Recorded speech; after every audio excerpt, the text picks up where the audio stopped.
Order! Order! You are an incorrigible delinquent at times. Behave yourself, man!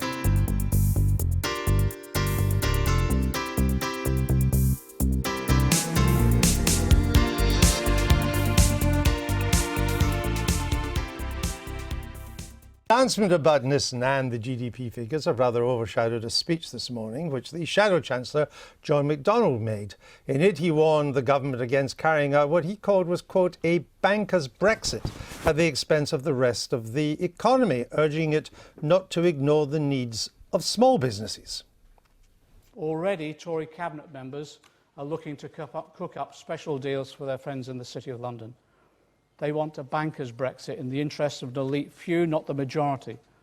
They'll be willing to cut a deal for finance, but ignore our small businesses and many of our manufacturers. Let me be clear, those who have voted Conservative in 2015 are not the same as the Tory establishment. Like me, you'll have friends who voted Conservative. They don't want a banker's Brexit any more than I do. The simple truth is that the Tory establishment cannot be trusted to make a success of Brexit. That was the Shadow Chancellor this morning. We're joined now by the Shadow City Minister, part of Labour's Shadow team covering the Treasury and economic matters, Jonathan Reynolds. He's also a member of Labour's Brexit team too, so two jobs for the price of one. Welcome to the programme.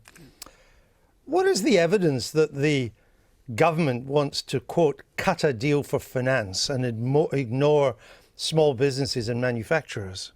Well, John's referring to the story that was in the Financial Times, I think, last week about the possibility of a specific deal for the City for financial services cut before the rest of the deal is ready. And I just want to be clear, what John said today was that when we get this Brexit deal in place, it surely has to cover all of the economy. Right. It can't cover specific sectors. It can't be done piece by piece. But this speech is based on an unsourced story in the Financial Times, because I can find no government minister on record saying that that's what they want to do. Is that right? John's putting out the Labour position, which is that it must cover all of the economy. That's a reasonable position. And what, given that we can't find anybody saying we need to cut a deal just for finance on the record, what's the evidence that the government doesn't want to take into account manufacturers, given the news from Nissan this morning? Well, we don't know what the government wants to take into account because it won't tell us. It won't tell us their negotiating strategy. It won't bring that to Parliament. And in relation to Nissan, look, I grew up quite close to that factory. It's fantastic news that those models are going to be made there. But you can't do a deal like this, Andrew, factory by factory, going from shop floor to shop floor. Other car manufacturers are now... It's with a company. It's not factory to factory. It's with a company. It's with one of the biggest companies in the world. Now, one of the other biggest car companies is Jaguar and Tata. Are you saying that we couldn't do a deal with them? Well, they're already asking. I think Toyota have already issued a statement. So what I don't understand. But since you said, since the Shadow Chancellor said the government's ignoring manufacturers, the evidence from Nissan today and other talks are going would suggest that there's no evidence for that. No, I'd say the evidence is that what we have is chaos. We don't know what the position is from the government. They won't tell us what it is. Hold on, Mr. Reynolds. You can't do it company by company. You've got to tell this country what it is. If there was chaos, why would Nissan, which can go anywhere in the world, why would it make this massive investment in a chaotic country? It can make the investment because it's had support and assurances. That's what their state. So that's not chaos. Yes, but you can't do that company by company. You've got to tell. Is every small business going to get you've said that. What I'm trying to get to confront. There isn't. If there was chaos in this country, Nissan wouldn't come near here. Well, the government's approach is chaotic, and I think it's been counterproductive. They should be franker with the British people as to what their negotiating strategy will be. But John McDonnell said in July that he wouldn't support any exit deal that didn't involve passporting for the financial sector, which allows them to operate throughout Europe. Well, you won't get that unless you offer some privileged position for finance as well. So what's the difference? Well, you will need to achieve some sort of arrangement which has comparable access for financial services. So that will be something which isn't a passport, but is as useful. So you'll need to cut a deal for finance? Well, as part of an overall deal, yes. But what he's complaining about is that the government's trying to cut a deal for finance, though we have no evidence for it. Not just for that sector at that one time, Andrew. It's got to be about tying up the interests of the whole of the economy. But there's no evidence that the government's doing that just to... well, we don't have that evidence. We don't have their strategy. They're not willing to tell us. So it's an Aunt Sally, isn't it? No, it's a very clear problem that if the government can tell Nissan what its strategy is, why can't it tell the House of Commons and the rest of the country? Why would you not want to cut a deal for finance? given how important it is to the British economy? Because, and this is what people in the city will tell you, to get the best deal, you need to get all the interests in the economy lined up together. You've got to tie in, for instance, German exporting goods to our need to get that access for financial services. That is how we'll get the best deal. It's not just about which parts of our economy should get favourable treatment. It's about how we'll get the best deal for the country. I come again to...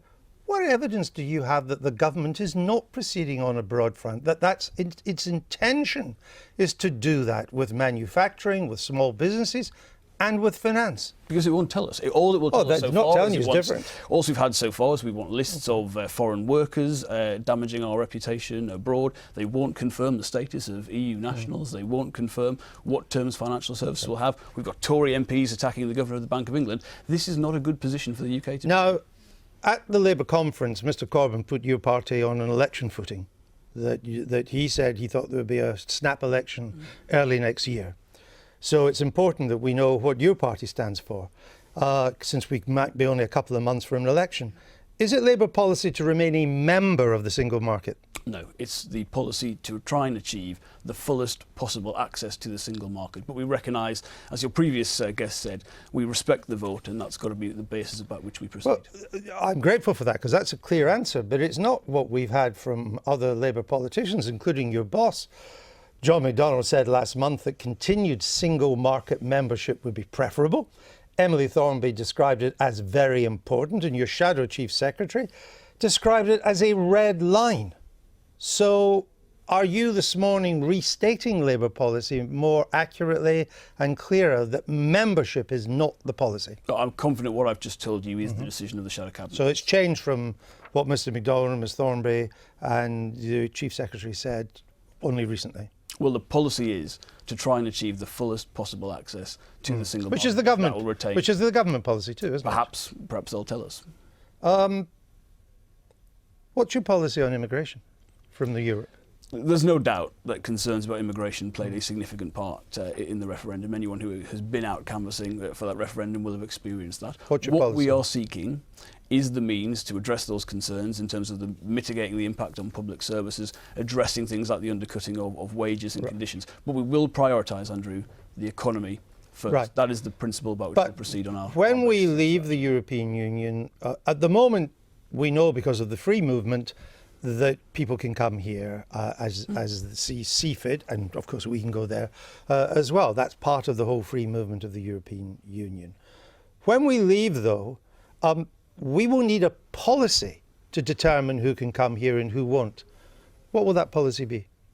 Well, it'll be about making sure our industries can still recruit skilled labour, which is a huge part of it. There'll clearly need to be some element of unskilled labour that still comes to this country. But we won't scapegoat migrants, as we've seen some parts of the right in this country. No, I wouldn't expect you to do that at all. But will you put a limit on numbers? At the moment, the net migration from the EU is about 180,000, I think the latest figures. Will you seek to reduce that, keep it the same, increase it?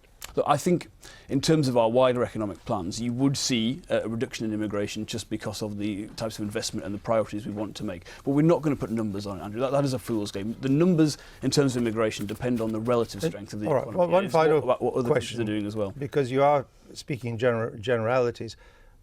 In what way would your policy post our membership be different from now? In terms of immigration? Yes. Well, it will be, I think, something which is better able to respond to the impact on public services and better able to prevent wage rates declining because of the undercutting of terms and conditions. That's what the British public see. They're not so worried about immigration in terms of what it means for the city and high-skilled immigration. It's about the impact on the labour market and about public services, and I do think we can address that. Margaret Prosser, do you accept now that given that it's the government's position that we don't want to be under the European Court's jurisdiction, that we want some control on movement, so not total free movement, and we want to be able to make our own free trade deals, that you add these three things together, we can still have access to the single market, but we can't be a member of the single market. Do you accept that? I can't see the other 27 countries in Europe being happy about that. Why would they agree that we should have terms which are, some would say, much more favourable than the terms they have? I can't say, Germany. If you look at the not just the movement of labour around Europe, but the refugee problem, etc., crisis. Other countries in Europe have taken far, far more people than us. And, why would you, if you were a leader, Angela Merkel, for example, or anybody in Germany, say, oh, OK, UK, you go over there and you do something completely different. We're still happy to trade with you. I mean, so it's unrealistic. The game is now full access, as much access as you can get. Absolutely. OK, which is what Mr. Reynolds was saying. Thank you. I've been getting away with it all